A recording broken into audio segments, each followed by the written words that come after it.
ತಂಗಾಳಿ ಬೀಸಿದಾಗ ಹೂವಾಯಿತು ಈ ಮನ. ಸಂಚಿಕೆ 41. ಶುಭ ಮುಹೂರ್ತದಲ್ಲಿ ಸಹನಾ ಹಾಗೂ ಅವ್ಯಯ್ ಸತಿಪತಿಗಳಾದರು. ತದನಂತರ ಹಿರಿಯರ ಆಶೀರ್ವಾದ ಪಡೆದವರು ಫೋಟೋಗ್ರಾಫರ್ ಹೇಳಿದ ರೀತಿ ಫೋಟೋ ಕ್ಲಿಕ್ಕಿಸಿಕೊಂಡರು.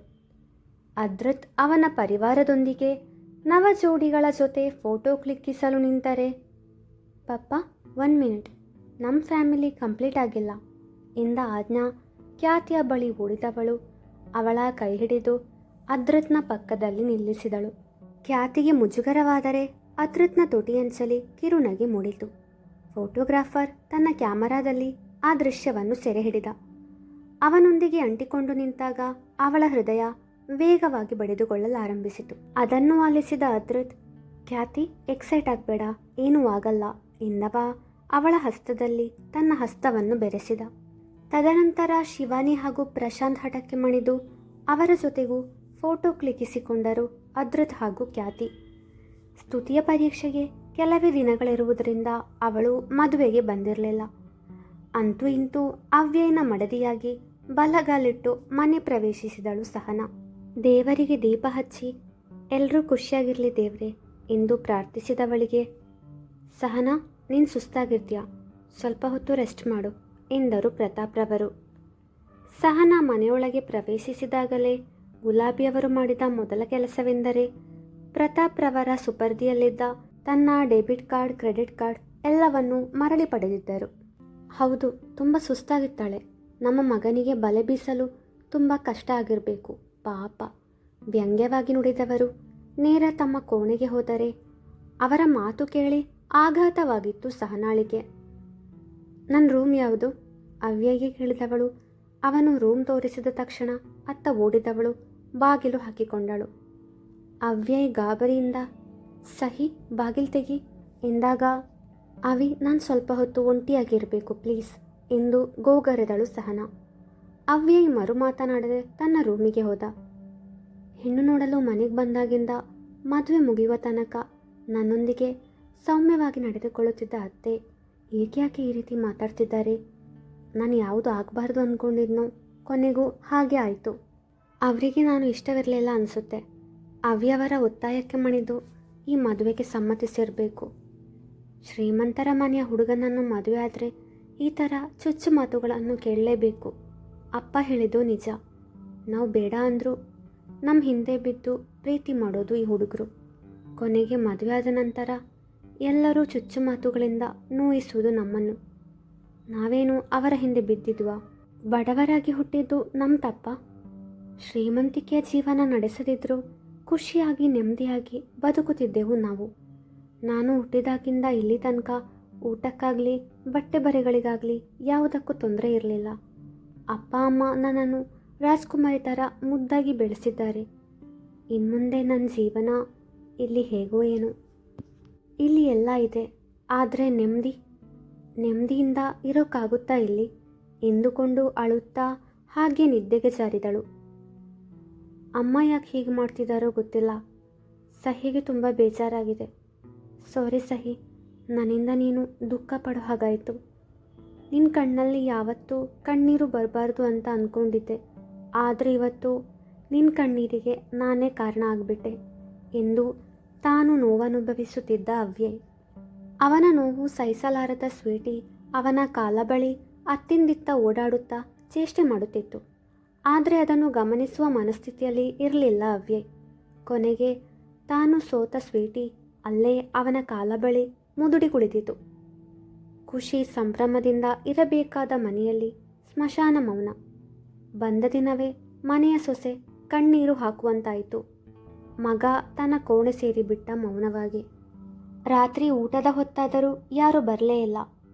ಪ್ರತಾಪ್ರವರು ಅವ್ಯಯ್ಗೆ, ಚೋಟು, ಸಹನಾ ಇನ್ನೂ ರೂಮಿಂದ ಹೊರ ಬರಲೇ ಇಲ್ಲ, ನೀನವಳನ್ನು ಸಮಾಧಾನ ಮಾಡಿ ಕರ್ಕೊಂಡು ಬಾ, ಹಾಗೆ ನೀನು ಸಹ ಫ್ರೆಶ್ ಆಗಿ ಬಾ, ಇಬ್ಬರು ಊಟ ಮಾಡಿ. ಮಧ್ಯಾಹ್ನ ಊಟ ಮಾಡಿದವರು ಆಮೇಲೇನು ತಿಂದೇ ಇಲ್ಲ ಎಂದರು ಕಳಕಳಿಯಿಂದ. ಅವನಿಗೆ ಊಟ ಮಾಡುವ ಮನಸ್ಸಿಲ್ಲದಿದ್ದರೂ ತಂದೆಗೋಸ್ಕರ ಬೇಗ ಫ್ರೆಶ್ ಆಗಿ ಬಂದವ ಸಹನಾ ಇದ್ದ ಕೋಣೆಯ ಬಳಿ ಬಂದು ಅವಳನ್ನು ಕರೆದ. ಆದರೆ ಅವಳು ನಿದ್ದೆಯಲ್ಲಿದ್ದಳಲ್ಲವೇ, ಅವಳಿಗೆ ತಿಳಿಯಲೇ ಇಲ್ಲ. ಅವ್ಯೆಗೆ ಭಯವಾಗತೊಡಗಿತು. ಪ್ರತಾಪ್ರವರನ್ನು ಕರೆದನವ.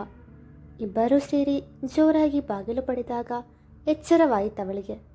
ದಡಬಡಾಯಿಸಿ ಎದ್ದವಳು ಬಾಗಿಲು ತೆರೆದಳು. ಅವಳ ಮೊಗ ನೋಡಿದವರಿಗೆ ಇಷ್ಟು ಹೊತ್ತು ಮಲಗಿದ್ದಳೆಂದು ತಿಳಿಯಿತು. ಅವಳು ಮನೆಗೆ ಬಂದಾಗ ಹೇಗಿದ್ದಳೋ ಈಗಲೂ ಹಾಗೇ ಇದ್ದಳು. ಅಪ್ಪ, ನೀವು ಹೋಗಿರಿ, ನಾನು ಸಹಿನ ಕರ್ಕೊಂಡು ಬರ್ತೀನಿ ಎಂದಾಗ ಅವನ ಮಾತಿಗೆ ಸಮ್ಮತಿಸಿದ ಪ್ರತಾಪ್ರವರು ಅಲ್ಲಿಂದ ಹೋದರು. ಸಹಿ, ನೀನಿನ್ನೂ ಸೀರೆ ಚೇಂಜ್ ಮಾಡಿಲ್ಲ, ಒಡವೆ ಕೂಡ ತೆಗೆದಿಡಲಿಲ್ಲ ಎಂದವ ಅವಳ ಸನಿಹ ಬಂದರೆ ದೂರ ನಿಂತ್ಕೊಳ್ಳಿ ಅವಿ ಎಂದು ಮುಖ ತಿರುಗಿಸಿದಳು. ಸಹಿ ಕೋಪನ ಐ ಆಮ್ ಸಾರಿ ಕಣೋ ಎಂದು ಎರಡೂ ಕಿವಿ ಹಿಡಿದು ಮುದ್ದಾಗಿ ಕ್ಷಮೆ ಕೇಳಿದ. ನಾನು ಅವತ್ತೇ ನಿಮ್ಮನ್ನು ಕೇಳಿದ್ದೆ ತಾನೆ, ಅತ್ತೆ ಹೇಗೆ ಇಷ್ಟು ಬೇಗ ಮದುವೆಗೆ ಒಪ್ಕೊಂಡ್ರು ಅಂತ. ಆಗ ನೀವು ನನಗೆ ಸುಳ್ಳು ಹೇಳಿದ್ರಿ. ಈಗಲಾದರೂ ನಿಜ ಹೇಳಿ ಅವಿ ಎಂದು ಚೀರಿದಳು. ಅವಳ ಬಾಯಿ ಮುಚ್ಚಿಸಿದವ ತಾನು ಗುಲಾಬಿಯವರನ್ನು ಅವಳ ಮನೆಗೆ ಕರೆದುಕೊಂಡು ಬಂದ ದಿನದಿಂದ ಎಲ್ಲವನ್ನೂ ವಿವರಿಸಿದ. ಅವನನ್ನು ದೂರ ಸರಿಸಿದವಳು, ಇದು ಮೂವಿ ಅಲ್ಲ ಅವಿ, ನಮ್ಮ ಜೀವನ. ಅತ್ತೆಗೆ ಸುಳ್ಳು ಹೇಳಿದ್ದು ನಿಮ್ಮ ತಪ್ಪು. ಅವರಿಗೆ ನಿಜಾನೇ ಹೇಳಬೇಕಿತ್ತು. ಅವರು ಒಪ್ಕೊಳ್ಳೋ ತನಕ ಕಾಯಬೇಕಿತ್ತು ಎಂದಳು ಅಸಮಾಧಾನದಿಂದ. ಕಾಯಲು ನಾನೇನೋ ತಯಾರಾಗಿದ್ದೆ ಸಹಿ, ನೀನು ನನಗೋಸ್ಕರ ಕಾಯ್ತಿದ್ದೆ. ಆದರೆ ನಿಮ್ಮ ಮನೆಯವರು ಕಾಯ್ತಿದ್ರಾ ಹೇಳು ಸಹಿ. ಈಗಾಗಲೇ ನಿಂಗೋಸ್ಕರ ಗಂಡನ್ನು ನೋಡಿದ್ರು ಅವರು. ಎಲ್ಲಿ ನಿನ್ನನ್ನು ಕಳ್ಕೊಂಡು ಬಿಡ್ತೀನೋ ಅನ್ನೋ ಭಯದಿಂದ ಅಮ್ಮಂಗೆ ಸುಳ್ಳು ಹೇಳಿ ಇಷ್ಟೆಲ್ಲ ಡ್ರಾಮಾ ಮಾಡಿ ನಿನ್ನನ್ನು ಮದುವೆ ಆದೆ. ಯಾಕೆ ಗೊತ್ತಾ, ನನಗೆ ನಿನ್ನನ್ನು ಬಿಟ್ಟು ಬೇರೊಬ್ಬಳನ್ನು ಮದುವೆ ಆಗಲು ಇಷ್ಟ ಇರಲಿಲ್ಲ. ಇನ್ನೂ ಸ್ವಲ್ಪ ದಿನ ಕಳೆದಿದ್ದರೆ ನಮ್ಮಮ್ಮ ನನಗೋಸ್ಕರ ಯಾವುದಾದ್ರೂ ಹೆಣ್ಣನ್ನು ಹುಡುಕಿರೋರು. ನಾನು ಸುಳ್ಳು ಹೇಳಿರಬಹುದು, ಆದರೆ ನನ್ನ ಉದ್ದೇಶ ನನ್ನ ಪ್ರೀತಿನ ಉಳಿಸೋದಾಗಿತ್ತು. ಅಪ್ಪ ಹೇಗಿದ್ದರೂ ನೀನನ್ನು ಸೊಸೆಯಾಗಿ ಸ್ವೀಕರಿಸಿದ್ದಾರೆ. ಅಮ್ಮನಿಗೆ ಸ್ವಲ್ಪ ಸಮಯ ಕೊಡು, ಅವರು ಸಹ ಬದಲಾಗ್ತಾರೆ ಎಂದ ಮೃದುವಾಗಿ. ಅವಳು ಅವನ ಮಾತುಗಳನ್ನೇ ಮೆಲುಕು ಹಾಕುತ್ತಿದ್ದಳು. ಅವನು ಅವಳ ಒಡವೆಗಳನ್ನು ತೆಗೆದು ಜ್ಯುವೆಲ್ ಬಾಕ್ಸಿಗೆ ಹಾಕುತ್ತಿದ್ದ. ಹಾಗೆಯೇ ಅವಳ ಜಡೆ ಬಿಚ್ಚಿದ. ಸೀರೆ ಚೇಂಜ್ ಮಾಡು, ನಿನಗೆ ಕಂಫರ್ಟ್ ಅನಿಸುವ ಯಾವುದಾದ್ರೂ ಬಟ್ಟೆ ಹಾಕೊಂಡು ಬಾ. ಇಲ್ಲಿ ಸೀರೆನೇ ಉಡಬೇಕು ಅಂತಿಲ್ಲ ಎಂದವ ಅಲ್ಲಿಂದ ಹೋದರೆ ಅವಳು ಬೇಗನೆ ಬಟ್ಟೆ ಬದಲಾಯಿಸಿ ಫ್ರೆಶ್ ಆಗಿ ಬಂದವಳು ಅವ್ಯಯ್ ಹಾಗೂ ಪ್ರತಾಪ್ರವರ ಜೊತೆ ಊಟಕ್ಕೆ ಕುಳಿತಳು. ಅವ್ಯಯ್ ಅದಾಗಲೇ ತನ್ನ ತಂದೆಗೆ ಎಲ್ಲ ವಿಷಯವನ್ನು ವಿವರಿಸಿದ್ದ. ಸಹನ, ನಡೆದಿದ್ದರಲ್ಲಿ ನನ್ನ ತಪ್ಪು ಇದೆ. ನಾನು ಕೂಡ ನಿನ್ನನ್ನು ಕ್ಷಮೆ ಕೇಳ್ತೀನಿ, ನನ್ನನ್ನು ಕ್ಷಮಿಸಮ್ಮ ಎಂದಾಗ, ಅಯ್ಯೋ ಮಾವ, ನೀವು ದೊಡ್ಡವರು, ಹೀಗೆಲ್ಲ ಮಾತಾಡಿದರೆ ನನಗೂ ಮುಜುಗರ ಆಗುತ್ತೆ. ಸುಳ್ಳು ಹೇಳಿ ಮದುವೆ ಮಾಡಿಸಿದ್ರಿ, ಮುಂದೇನು ಅಂತ ಯೋಚಿಸಿದ್ದೀರಾ? ಅತ್ತೆಗೆ ನಾನು ಇಷ್ಟ ಇಲ್ಲ ಅಂದಮೇಲೆ ಅವರಿಗೆ ನಾನು ಈ ಮನೆಯಲ್ಲಿರುವುದು ಸಹ ಇಷ್ಟವಾಗಲಾರದು. ತನ್ನ ಮನದ ತುಮ್ಮಲವನ್ನು ಹೊರಹಾಕಿದಳು. ಇದು ಇವತ್ತಿಂದ ನಿನ್ನ ಮನೆ, ಹೆಚ್ಚೇನೂ ಯೋಚನೆ ಮಾಡಬೇಡ. ಗುಬ್ಬಿ ನಿನ್ನನ್ನು ಸೊಸೆ ಅಂತ ಸ್ವೀಕರಿಸ್ತಾಳೆ, ನೋಡ್ತೇರು. ಅವಳಿಗೂ ಸ್ವಲ್ಪ ಸಮಯ ಬೇಕಲ್ವಾ ಎಂದ ಪ್ರತಾಪ್ರವರ ಮಾತಿಗೆ ಸರಿ ಎಂಬಂತೆ ತಲೆ ಆಡಿಸಿದಳು.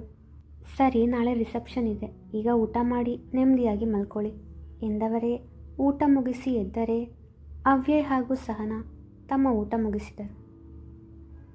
ಸಹಿ, ನಿನಗೆ ಎಲ್ಲದಕ್ಕೂ ಸಮಯ ಬೇಕು ಅಂತ ಗೊತ್ತು. ನೀನು ಅದೇ ರೂಮಲ್ಲಿ ಮಲ್ಕೋ, ನಾನು ಮೇಲೆ ರೂಮಲ್ಲಿ ಮಲಗ್ತೀನಿ ಎಂದ. ಅವಳಿಗೂ ಸಹ ಒಂಟಿಯಾಗಿ ಇರಬೇಕು ಅಂತ ಅನಿಸಿದ್ರಿಂದ ತಕ್ಷಣ ಒಪ್ಪಿದಳು. ಮುಂದುವರಿಯುವುದು.